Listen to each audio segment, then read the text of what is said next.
Welcome into Softball Talk Season 2 and our first guest of the season.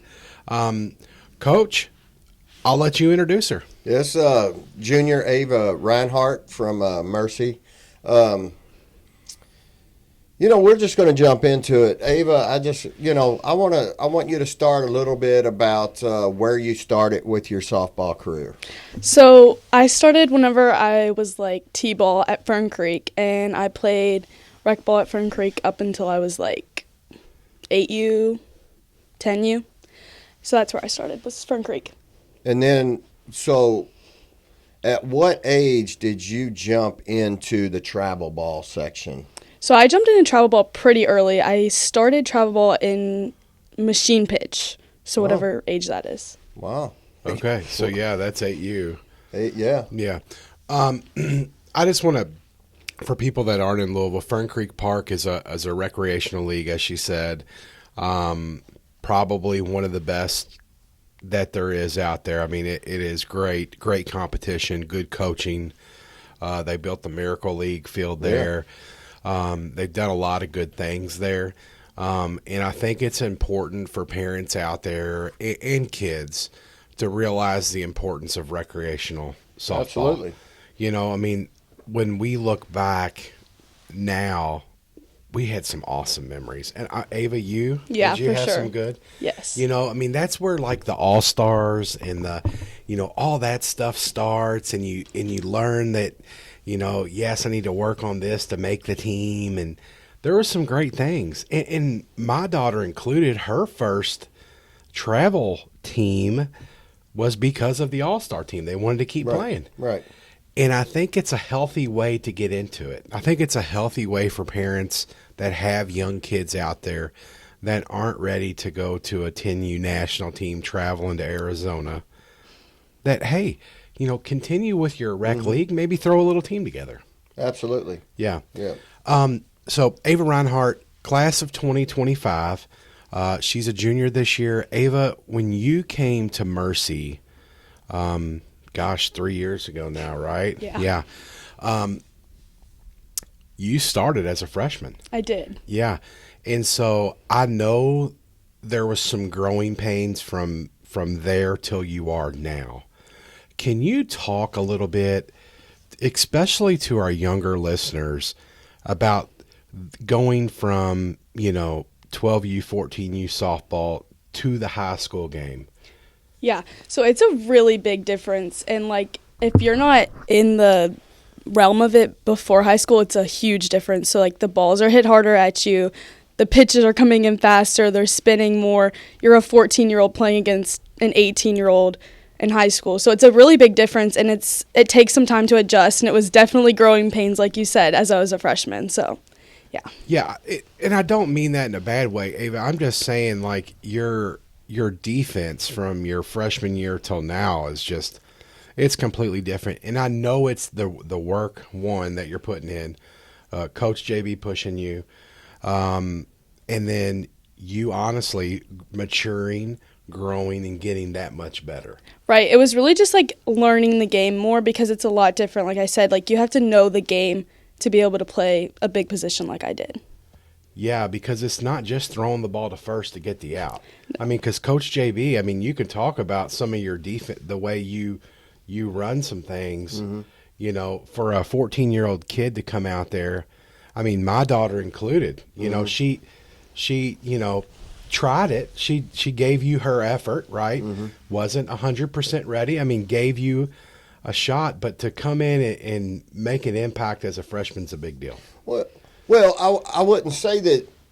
I wouldn't really say that she wasn't ready. The thing was that her defense, her arm strength was there. Was it,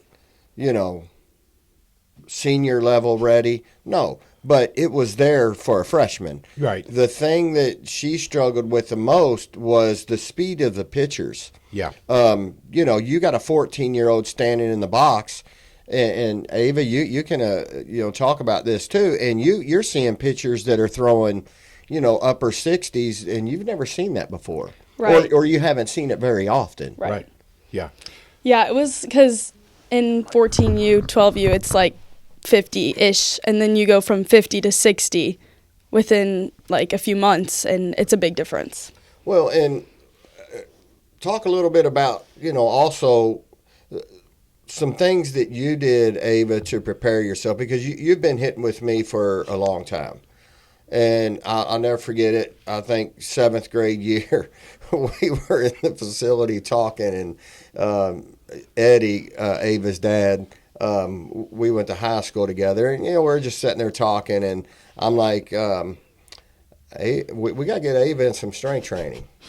And but I think that was huge to get you started in the strength training, to get you ready to face those bigger pitchers and even compete against those bigger kids. For sure. Strength training has been the most important thing in my entire journey, and I would not be where I am now without it, because like you said, in 7th grade, you were like, we need to get into strength training. And as a freshman, I would not have been ready if I didn't have it. So I do the strength training twice a week. I hit every day, and I have my hitting lesson, and I do defense every day, just simple stuff like tennis ball against the wall and stuff like that every day. Yeah, I mean, it just goes to show. So Ava is a D1 prospect.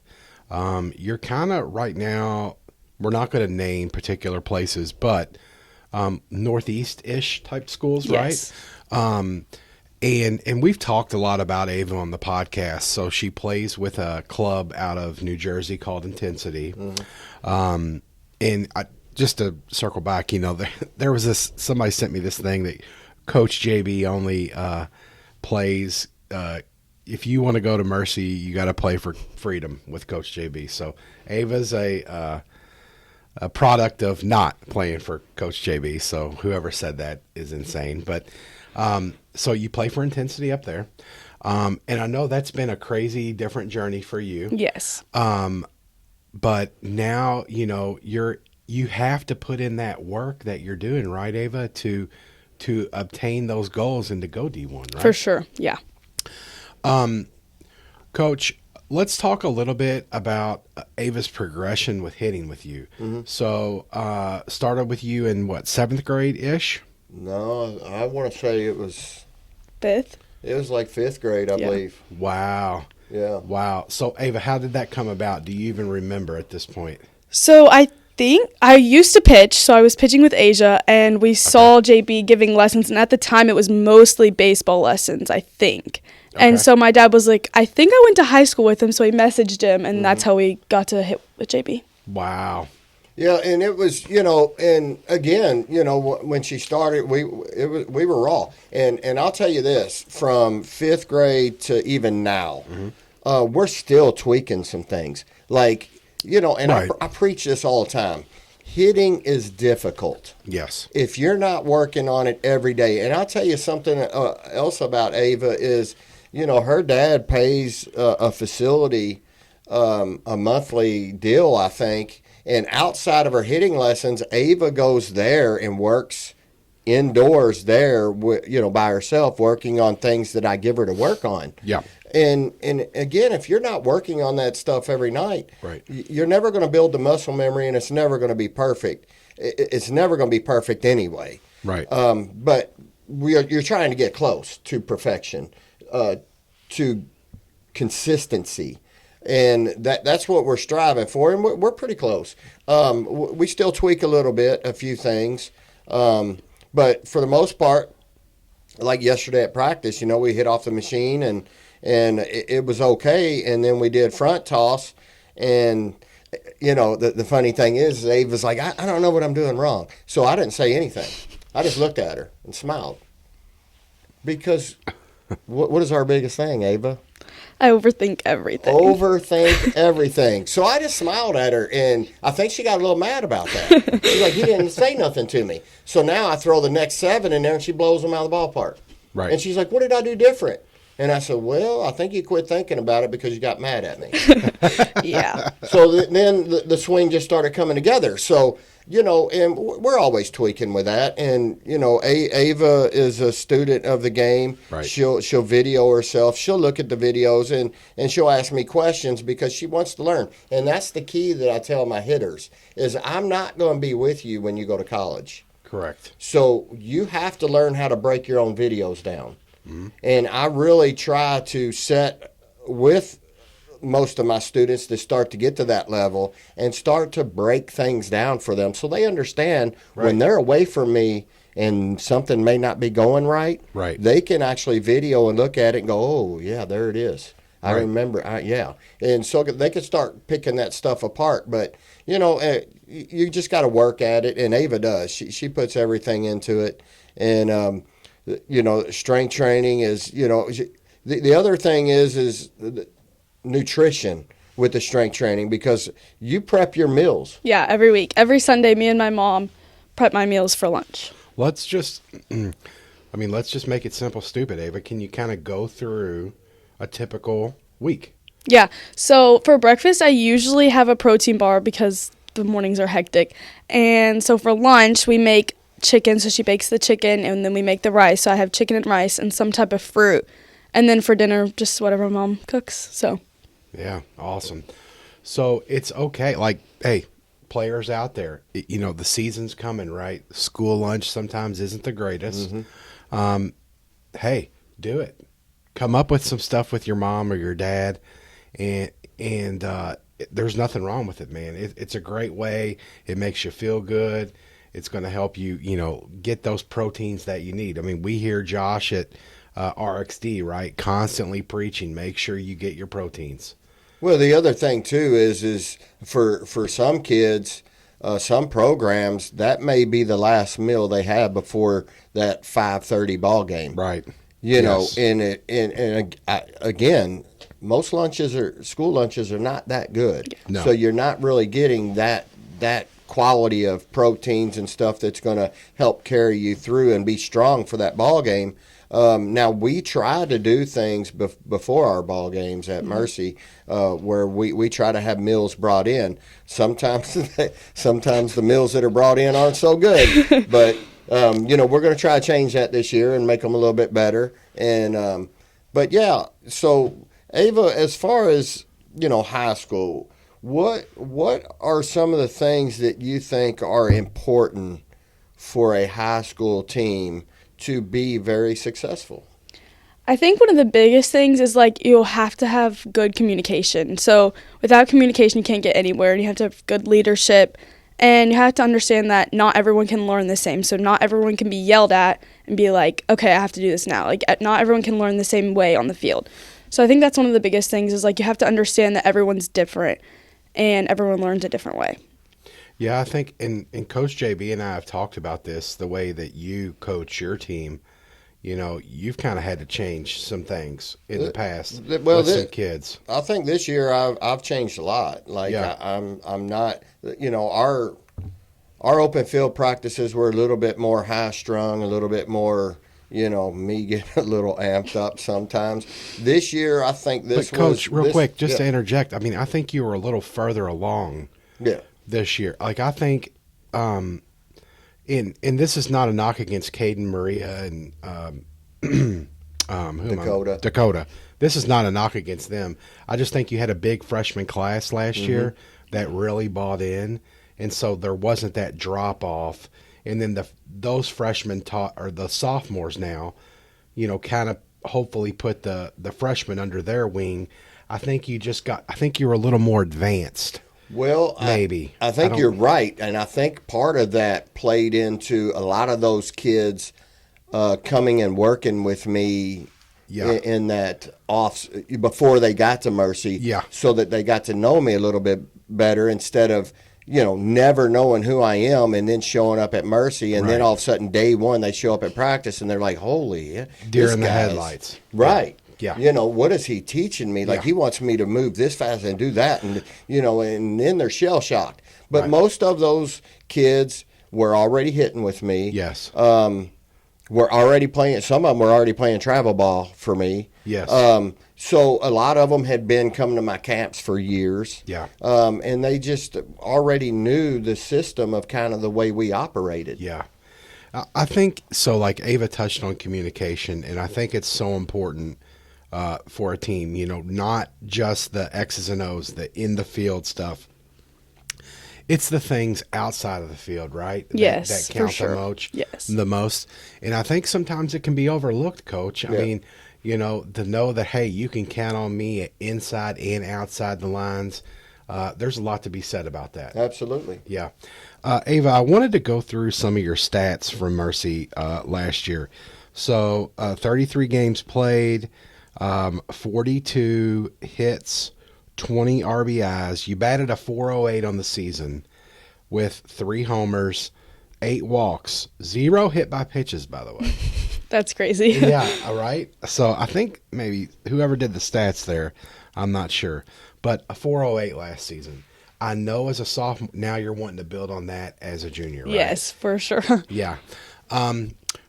I did want to talk a little bit about the season this year in the outlook that we have. But first, I did want to talk about something that's really kind of what this podcast is based on, is recruiting and helping kids understand, as the 2027s, the 2028s, the 2029s that are, coming to open fields or talking to different people.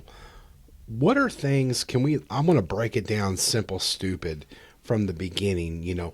What did you first start doing with college? I assume camps and showcases, correct? Yes, so camps and showcases were the first thing that I did, for sure. And so I know you started going to a couple ACC schools, and then you did local. And I'm sure you've done some local camps and everything. The camps that are like a bunch of colleges all at one that put you in front of a whole bunch of colleges. So can you kind of summarize like your camp experience, or as a player now, like what are you looking for when you go to the camp? When you get there, are you taking the coach a flyer with all your info and personally introducing yourself, or how are you working that? So for my camps now, my coaches contact the schools beforehand, so they already know that like I'm going to be there. So and then I send an email like saying, this is who I am, this is where I'm from, like these are some of my stats. I send videos all before the camp, and then when I get there, they already can put, and like sometimes even include like a picture of myself, so they already can put a name to the face. Okay. So as soon as I get there, they know who I am and where I'm from and stuff like that and what team I'm on. So that kind of breaks the ice, right? So then they can walk in and you say, yeah, I know who you are. Okay. Yeah. So that's a start. And then what else are you looking to get out of? I assume the drills and things like that and learning things, but the camp's over, right? And maybe you haven't had a whole lot of one-on-one contact. Do you have a problem walking up to the head coach or the assistant coach and just chatting with them? No, every camp I talk to every coach they have on staff. So like that's one of the most important things. Like obviously the drills are really important, like learning the stuff from the camp, but to me the most important thing is getting to know the coaches, getting to know the players, and getting to know their players' opinions on like, oh, this is what I like about the school, like stuff like that. Okay. And I assume a lot of the process for you also is going to somewhere that will have the major or the area of study that you're looking for. Yes, that is the biggest part of this whole thing. Is like if a school doesn't have something that I want to do, then it's kind of like, I really like your program, I really like the school, but I need that major. Yeah. Coach, I can keep going, or did you have it? No, okay. Go ahead, yeah. So my next question is, and you've played in some bigger showcases than my daughter ever has. So this has been like a burning question with the podcast and with me personally. Showcase. Has a coach ever came up to you after a showcase that you haven't contacted, or has that happened? So they can't come up. Well, last year in the summer, coaches come to more summer tournaments like in June and July than they do fall tournaments. So in the summer, they couldn't come up to me because I was still 2025 and it was before September 1st. Okay. But they can go up to my coaches, and I had a couple coaches go up to my coach and just ask for like my information and stuff like that. So the coaches can go to the college coaches can go to the travel coaches, but they can't go to the player directly if it's before September 1st of the junior year. Okay, great. So going from there, now you've kind of narrowed down your search. I guess at this point, Coach JB always preaches to have your 5. Do you have kind of a 5 that you're pushing? So I've narrowed it down to like 3 is what I'm pushing. So like once it came to my junior year, I was really intentional with like what camps I'm going to and who I'm talking to. Okay. And you've had no problems, I mean, I know at this point you've traveled by yourself. I have traveled on a plane by myself. So, and I mean, thank goodness for your travel team, because I know we've talked about this. Her travel team's based out of New Jersey. A lot of the team is based out of that part of the country. Correct. So if it's easy for you to fly up there and have a family kind of take you in. Correct, right? yeah. So if it's like a tournament up there or something and my parents can't go, I just go up there and stay with one of the families. Yeah, so she's not just jumping on a plane and then renting a car and then all that by herself. I don't want to make that. Yeah, I don't want to make that happen. But so that being said, Ava, I mean, at this point, recruiting I know has been stressful for you. Can you talk like just a general for kids out there of what to expect and what, things, let's just start with that. Like what to expect, what's kind of been different. So with what to expect, like it's hard. Like everyone says, oh, it's so hard. It's hard. Like it's tough because like you see all these people committing. You're like, oh, like they're committing. Why am I not committed or stuff like that? But it's like you just have to trust the process and like you're going to land where you need to be. And like the thing is like sending your emails and I direct message a lot of coaches because on Twitter. So direct messaging, emailing, like that stuff, you have to stay on top of it like once a week, sometimes even twice a week, just to get in their email. And you started doing that at what level? Like sophomore year? Did you wait till you got through the September 5th so you could actually talk to them, or were you already wearing them out prior? I was wearing them out probably start of freshman year. Like it's super important to get it early. Like even now, like even though the rules have changed, like they can't respond, but they see it. And if they see your name keep popping up, eventually they're going to open it. Yeah, absolutely. And Coach, I've talked about this when my daughter went to the Berea camp, which was a lot of D3 NAIA schools. They mentioned the same thing, that, hey, send them to us. We're reading them. These coaches are getting the info. We're going to read them, and they're going to look at the videos. Yeah. They're just not going to reply back to you, but I guarantee you they're going to have a notepad sitting there, and they're going to go, I like this kid. Right. And then a couple coaches even mentioned, she's creating a file for every player. Yep. And, once you get quite a bit of feedback and things, they're printing them out. They're putting them in the file. They're putting you in the stack for the 2026s and what can wait until then. And that's kind of like the D3 route and how they're doing it in AI, which, hey, for a lot of players, there is nothing wrong with it. Continue to chase your dream. Absolutely. Ava, we've talked a little bit about, the recruiting process and things and how you started. What has there been any major surprises, especially with these big schools, that, you were trying to get in the door, or you were trying to be involved, and then, either they were like, hey, we've already finished our recruiting process, or have most of them, been pretty forward with you on a lot of that? Yeah, so a lot of coaches are really honest. Like if you ask a question, they're not going to beat around the bush unless it's like, if they beat around the bush, it's kind of like, okay, like I get it. Yeah. And stuff like that. So like, I think the most surprising thing to me has been like how many coaches are out there. So many, like this college coach knows this college coach. So then they could be talking about you and you didn't even know it. So like say a school in the Northeast, they know a school here in Kentucky and then they're talking to each other. Like the college coaches know a bunch of other college coaches. JB, and we've talked about this, you and I, Coach Messer went down to a camp. His daughter fell in love with the school down south, and she made a post on Twitter, and a coach that we both know, or we all know from Pikeville, commented and said, "Oh, those are great guys." Yeah. And it just goes to show, one deep South and then a Kentucky school, they all know, they communicate a Absolutely. lot more than what we probably understand. Because even, for example, like the Berea camp, those 5 coaches or the transy tournaments, they're around each other so much Yep. with their extra work, trying to keep their program afloat, making their extra money. They all talk, and a lot of them, hey, you need a catcher, call this guy, or Absolutely. hey, this girl wants to come here, but I don't need another catcher.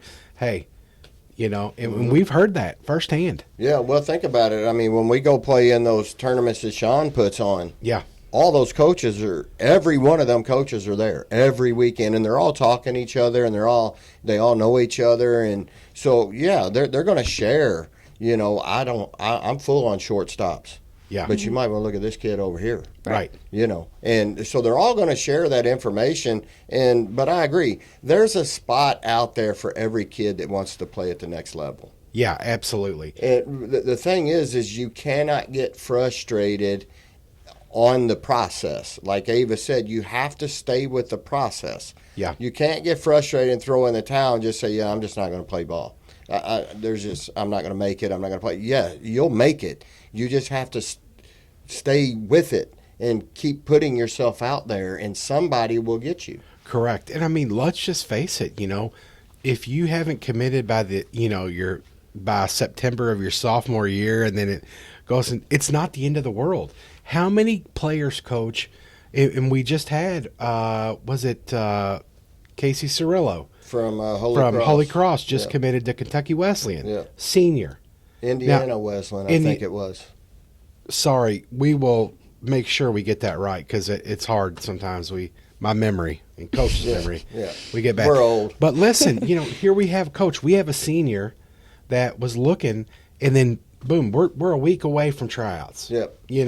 So do not get discouraged. And then your catcher from your Freedom team, Madison's first year, your 18U, daggone it, Camry Cheek. Thank you, Cambry Cheek.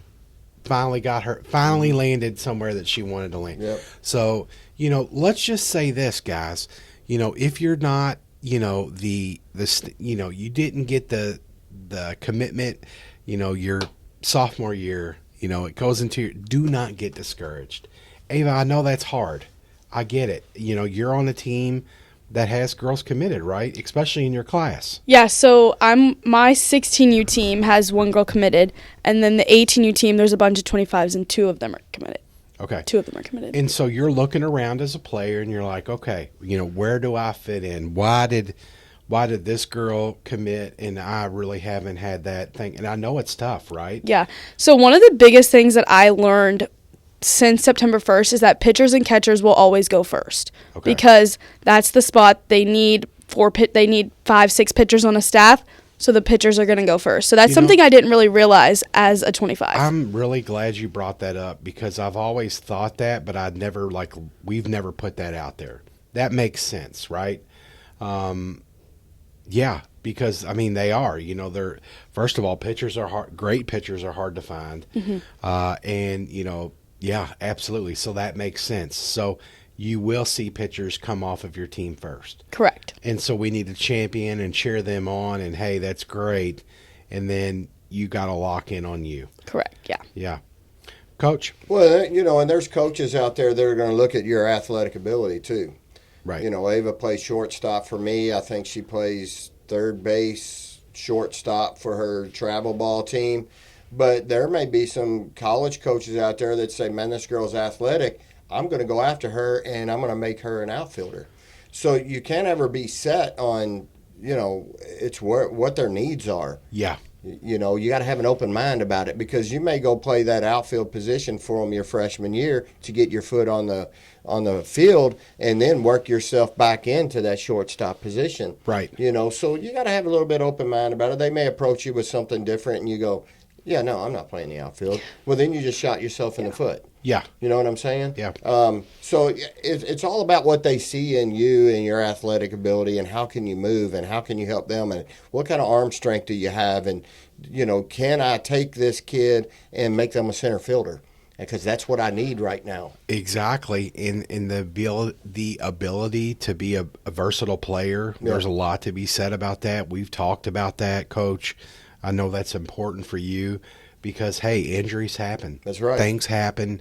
And sometimes as a coach or you have to adjust on the fly. That's right. And to have a player that is versatile, that can play shortstop and left field, and doesn't mind, and there's no gripes, and it's yes, coach, whatever I can do. There's a lot to be said about that, and something that we've kind of think. These coaches are watching, right? So Ava sends them a clip. They are watching it, Absolutely. and we know that that's important for players out there to make sure that you're emailing your coaches, especially at a young age, right? Because, Ava, let's look back. Your freshman year, you're probably emailing some different coaches now than you were as a freshman. Yeah, for sure. And so when you look back at that, I think it was great practice, right? It is. Especially, like, as a freshman, like, you don't know exactly what to send or who to send it to. So then once you get to that, like, sophomore, junior year, you really know exactly who you want to send it to. This is my person. Yeah. This is who I need to know.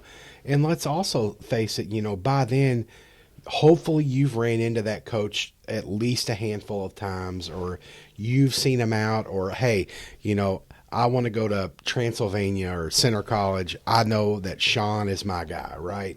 Or I know that coach at Center this is the lady that I need to send this to.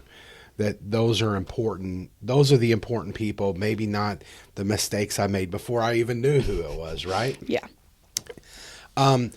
Ava, I did want to touch on, because you do so many different things to work. So we've talked about them, but I just wanted to list them out. So you do RXD 2 days a week. Yes. You also do you do it 2 days with Mercy and then 2 days on your own, or just two? So it depends on, like, the week. So, like, if it's a not busy week, I can try to get in there more than once, but I also have a gym in my basement. So if it's a busy day, I just go down and work out down there. Okay, so let's just say this. You're working out how many days a week total? 4. 4 days a week. You're hitting with Coach JB at least once, and then the rest of the week you're at least taking some swings, another 4 days a week doing something. It's almost every day. The hitting is almost every day. So you are swinging the bat every day. Yeah. No matter if it's like a regular bat or a heavy bat or even just the PVC pipe drills. Mm-hmm. You're doing something there, and Coach JB's preached it, and you tell 5-10 minutes a day. That's all it takes, right, Coach? That's right. Get your mirror. You don't have to have a full tee. You don't have to have a full setup. You have a small home. It's okay. Use your PVC. At the end of the day, you're just trying to work, your muscle memory. Yeah. And build that and make sure that stays consistent. Again, the minute you stop working to maintain that muscle memory, it's always going to revert back. Yeah. So the things that we've changed, it's always going to revert back. If you just go to your lesson 1 day a week and you go home and take that bat and throw it in the corner and say, I'll see JB next week, and you don't do anything. So next week you're going to come in and guess what? I'm going to say the same things over and over again that I said the week prior. Yeah, and I know it's frustrating. It's frustrating to me as a parent as well when, we don't always take it serious. And I get it. They're kids. You guys are kids, Ava. I understand that. But I think, on some kids, it's different. They're cut different, and they are going to put that work in. And to all the younger listeners out there, or the parent, how important it is. Take everything else aside. Take away, the 12U or the 10U trips to Arizona and all that. Take it back to the basics. You don't have to spend $1 billion. Yeah. Work on that swing, because, once you become a freshman, sophomore, junior, you're in Ava's shoes. You're trying to go, northeast to a big school. Those things are what's going to matter. Well, I tell you, it's working on the little things too, and So I'm not going to put Ava on the spot here, but I kind of am. Okay. Oh, Lord. So this is how difficult it is to be a freshman and step into a high school position. Okay. Ava, do you remember what I said to you your freshman year? He said to me, "Are you talking about the errors and the yeah?" So my freshman year, he said to me, "Ava, do you want to be do you want to be leading the team in both strikeouts and errors?" So yeah. So what was the biggest thing with while we were creating so many errors? My feet were moving too fast, and then I would think about it way too much. So we went to work on that. Okay. But so the strikeouts, the minute I said that to her, Yeah. I don't think she had another strikeout the rest of the season. I didn't strike out one more time that season. So was it just Ava? Was it just a matter of locking in a little bit, you think, or did you go home and did you work on it? It was Or what? both. It was both because I'm the type of person to where like I have to be like JB knows this too is like I'm the type of person that has to be pushed like yell at me like that's the kind of Okay. learning Yeah. I am. So like if we're in a practice and I'm doing bad like he knows that he can yell at me and I won't be like get upset about it. Like yesterday, prime example, we were practicing yesterday and we were working on throw downs to second Yeah. and diving, right? Yeah. So there's no way Ava with her speed should be thrown out. Correct. Okay. And she got thrown out and I looked at her and I said, "Are you going to run? Or are we just going to jog?" Yeah. And she said, "I'm going to run." And I said, "Then run." And the next one, she and Made it. Yeah. And I said, "There it is." I said, the thing is you have to not only me push you, but you have to push yourself. Every time you do something on the field, I should not have to stand over you and crack the whip to Yeah. get you to want to push yourself to be the best you can be. Well, and I spoke to Ava before this. She was just trying to get some leadership there and make Emerson and Ruby feel good back there. Oh, is that what it was? Yeah. Okay. Yeah. She was trying to give them a pat on the back and let Gotcha. her gun her down Gotcha. once or twice. All right, so you work out, you hit. At some point, talk me through some other things you've done. I know you went to Dr. Lynn's vision. Yes. Tell me a little So bit I've about- been doing that for probably almost 2 years now, and it's to help with like eye-hand coordination and stuff, and it has helped me tremendously. So like when I've did it for a year, and then I got a concussion in the fall, Okay. and so my eyes had changed so bad with my concussion that if I wouldn't have done it before, I would have been out for way longer. Okay. So it's just like something to help see the ball, track the ball, get to the ball, stuff like And that. for people that don't know, because I really didn't understand it, but there's multiple things, but it's like, you know, the light up the buttons, the sequencing.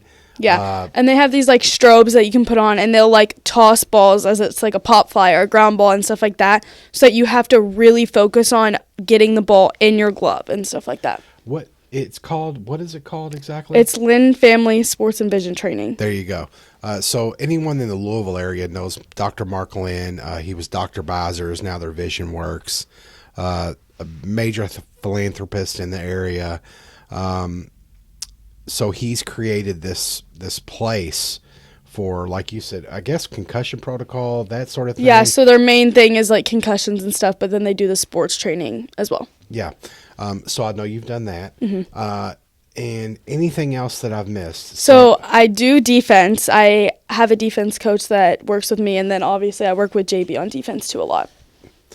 So she's very busy, right? Very busy. And so something that I like, want to tell people out there, hey, my daughter plays, or, if you want to go D1, right? And you're not a pitcher, you're not a catcher, you're not throwing 70, you have to emulate something like this. Maybe not everything, right? Maybe more. I don't know. But you need to be doing something every day. Coach, we've talked about it. Every day you have to look. I say this all the time.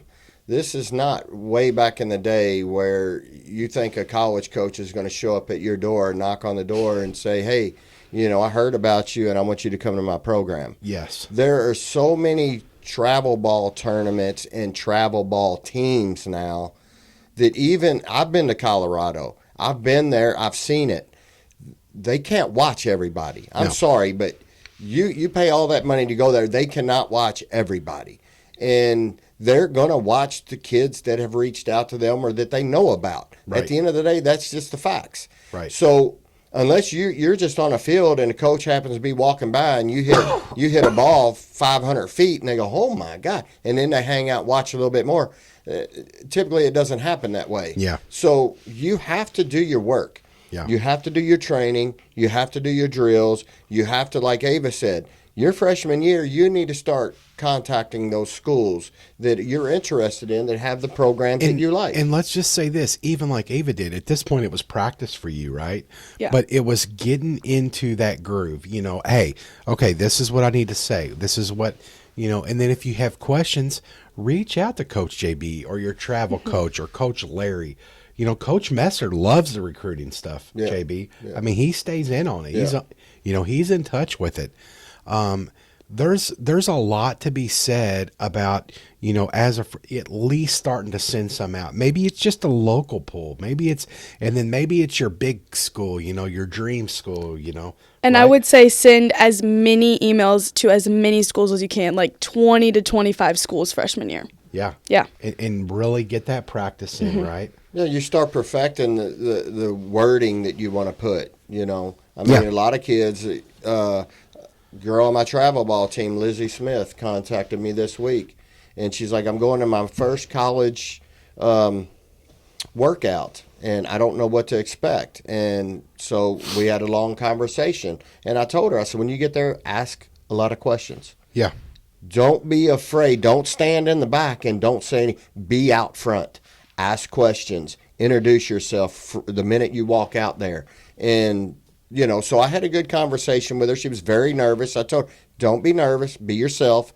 Go do what you do. Yeah. But ask questions. Introduce yourself. Make sure you're standing out in front. Don't hide in the back. Like Coach JB just said, is like being loud is one of the biggest things a college coach sees at a camp. So like if you're playing your position and you're cheering the other girls on, they notice that, and they notice when you ask questions, and they notice all of that stuff. And that's something kind of, I don't know if it's intangible, but something that, you miss a ball, a grounder, and you take it. But if you're loud and you're cheering others on, it happens, man. You're gonna have a tough at any camp. You're gonna miss a ball somewhere. You're gonna do something, right? And it's just how you react to that and come out of that. For sure. That matters. Yeah, these coaches know at the end of the day, these are young kids, and they're nervous as crap out there in front of them. They know they're going to make mistakes. But here's the biggest thing that they look for is how does this kid respond from that mistake she just made? And that's what they want to see. But if you tuck your head and you go to the back of the line and you stand back there and pout, guess what? They're gonna scratch you off the list in a heartbeat. Right. Ava, thank you for talking about your recruiting process. That's something that we know that every kid out there can use. They can utilize, whether even if you're a freshman, a sophomore, whatever. And I know you share your experiences with your teammates, and likewise, I'm sure they share theirs with you, and you can compare notes. I did want to get into Mercy softball this year. Right. I mean, this is going to be a fun group. I think it's going to be a team that can, make some wins, have a good time. But I tell you what, Coach JB's put together a pretty brutal schedule for you guys. I mean, I think if you had to RPI it, it's got to be up there. It's got to be up there. Right, Coach? Yeah. Tryouts next week, I believe. Next Monday. Yeah, next Monday. But I mean, if we can just go through some things you're looking forward to. I know spring break has to be one.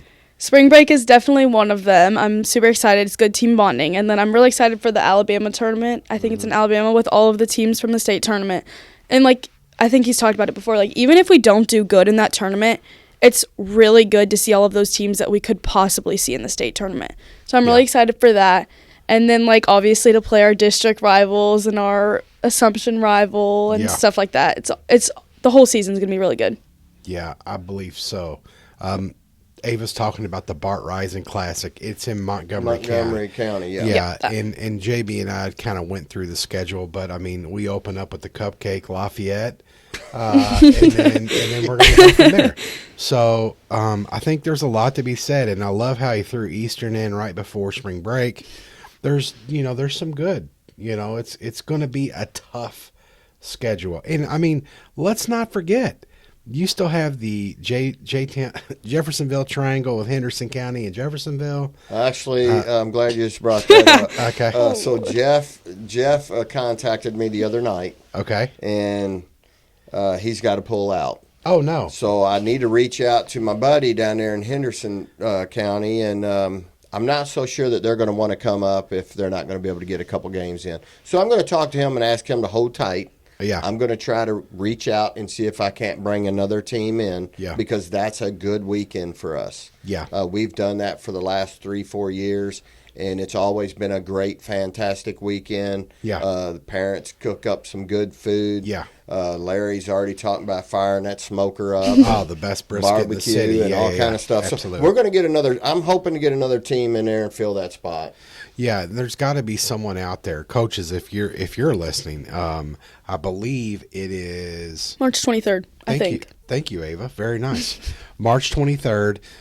It would be Mercy and Henderson County, so 2 top tier schools. Add your name to the list. We can use it. Now, hopefully, somebody out there is looking for a date, and we can make it happen, Coach. Yeah, we're going to work on it. We got to keep that weekend going, and Yeah. I really enjoy playing Henderson County. I mean, Yeah. it's always Yeah, they're good a fantastic program, a state tournament team, a contender. Will be a contender this year again. I think there's a lot to be said about that. Yeah, we don't want to miss those games. Yeah. Again, those are big games that we need, whether we win or lose. We need those to help us grow and get better. Yeah. I've always kind of suggested, the shortstop in the field is kind of like the quarterback. Being the quarterback, you've had some really great pitchers with Mercy. Real quick, if you want to throw them out, Maya Merrill, Olivia Colbank, great. I know this is Maya's senior year. Mm-hmm. I'm looking forward to it, right? I mean, be good. They're good. They're good in the circle. It's good to have someone that can throw it in the circle that you can count on. For sure. Yep. Yep. Coach? Oh, no, I think it was great. I think everything Ava talked about, you kids need to pay attention to, because she's done it. She's worked hard. She's asked the questions. She's done everything she needs to do to put herself on that level. Yeah. And, again, take this stuff, put it all on paper, and figure out what you need to do to get yourself to that level, because it's different for everybody. Yeah. Some people have to work harder than others. Some people have to do things differently than others. But you got to figure out what works for you and what you need to do to get yourself out there, and I think you'll be successful. Yeah. There's a lot to be said about that. Ava, I commend your hard work. You're one of the hardest workers that I've ever seen in the game. Thank you. Shout out to you. You have great parents that support you. There's a lot to be said about that. Because when you have, parents that will give you the tools to succeed, that does help you as a player. It really, really does. Yeah.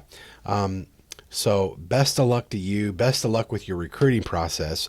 I cannot wait to have you back once you do commit. Thank you. Hopefully it's sooner rather than later. But you know what, Ava? And if it's not, it is what it is, because I know at the end of the day, whoever gets you is going to get a fantastic player. Thank you. Yeah. First podcast, Ava. Oh, thoughts? Yeah. How'd it go? What do you Good. think? Yeah. Yeah. Anything else you want to add before we go? I think just be yourself on the field. Like, use your voice and find a way. You have to find a way. So, yeah. Coach, any parting words? No. All the players out there, Ava, your Twitter handle is? It's Ava Reinhart 2025. And we will add that on our link at Ava Reinhart 2025. Young players, feel free to reach out. Shoot her a DM. Give her a follow. Follow her path. She posts quite a bit on there, and will, show you her hitting lessons, what her swing's looking like, what she's tweaking. And, it could be a good resource for you. Maybe it's something small that she does that you think could get you over the hump. Yeah. You want to learn how to meal prep? Get a hold of her. Yeah. And hey, maybe we will get her to are you meal prepping today? I am. Probably tonight, yeah. Yeah. Maybe we could post a Twitter picture and we'll retweet it out, right, for their listeners. So shout out to her. thank you so much for coming on the podcast. Of course. The season is, Coach. Hey, next week we're going to be a little giddy. It's going to be the day before tryouts, right? Hopefully weather stays good. Yeah, right. Yeah. Shout out to Chris Silback. We sent him the hat. He shot me a picture. Thank you for listening. As always, thank you to all of our listeners for listening. Make sure you like, comment, subscribe on Twitter. I'm at DanTheFanKY. He is at KY_Coach_JB. We are here for any and all of your questions. And we cannot wait. Next week is the week before. Absolutely. We're going to get in. There's some coaching people that got hired on, different staffs. And then we're gonna break down Carlisle County, who we're going to see for our first scrimmage. Yeah. So it should be fun. Yeah, Caldwell County is going to be fun. You say Carlisle, it's Caldwell. That's what I meant, Caldwell. Seath, don't get mad at me. Yeah, sorry about that, buddy. But hey, thank you all very much. We will see you next week on Softball Talk.